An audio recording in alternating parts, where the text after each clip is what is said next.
My sister and I were both adopted from the same orphanage. When we got to choose our paths, she picked a prominent family in Edenorf City, wealthy, influential, and utterly untouchable. But the heir turned out to be twisted and cruel. He tormented her day in and day out. I chose the unassuming Moss family. They didn't have the fortune or the status of her new family, but they treated me with genuine warmth. In time, their youngest son became a business titan, and he married me, giving me a life filled with more happiness than I'd ever dreamed possible. Consumed by jealousy, my sister secretly strangled me. But when I opened my eyes again, I found she had shamelessly stolen the life I'd built, this time choosing the Moss family for herself. Carmen, she sneered. Now it's your turn to suffer. I almost laughed out loud.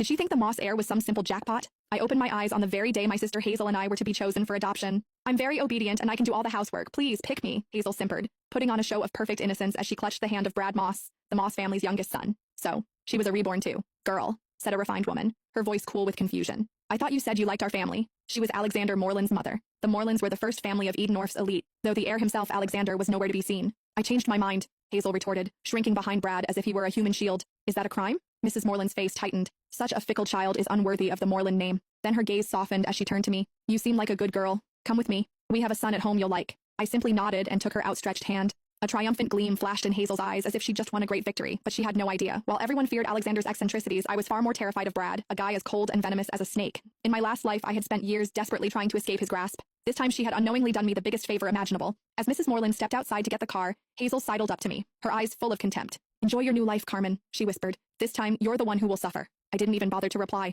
Her gloating was nothing more than a clown's performance. She thought she had secured a fresh start, but the joke was on her. She hadn't escaped a fire. She had just jumped headfirst into a hell far more brutal than she could ever imagine. After I arrived at the Moreland estate, Mrs. Moreland gave me a private suite and hired a small army of tutors for piano, dance, and etiquette. She was gentle but frank. Sweetheart, I'll be honest. I adopted a daughter to find a suitable match for my son. You must apply yourself. Alexander returns from abroad in a month. If he takes a liking to you, your future will be secure. Remember, the entire Moreland legacy will be his one day. I knew from my last life that Alexander had felt nothing but disdain for Hazel, and her time here had been miserable. I didn't dare hope the cold, aloof heir would favor me either. I needed my own plan for survival. A month later, the Morelands held a grand ball to welcome Alexander home. The elite of Edenorf were all there, including the Moss family, due to their close business ties. Across the glittering ballroom, Hazel spotted me immediately. Dressed in a virginal white gown, she glided over, her smile as sharp as a knife. Enjoy the party, Carmen, she whispered. Tonight will be the most humiliating night of your life. I remembered this banquet well from my last life. It was when she had first met Alexander. He had taken one look at her, frowned in disgust, and told her to get lost in front of everyone. She had shamelessly clung to him, declaring herself his future wife. He had kicked her away without a second thought, but I was reborn too.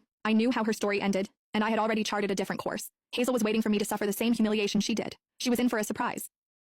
But she was about to be disappointed. Just before Alexander was to make his grand entrance, I intercepted him in a private study. It was our first meeting. He stood a full head taller than me, his strikingly handsome face cold and unapproachable. Tisk. So he really wasn't easy to approach. I handed him a document. I know you've acquired a new project but are unsure how to proceed. This is my proposal. I guarantee it will be profitable.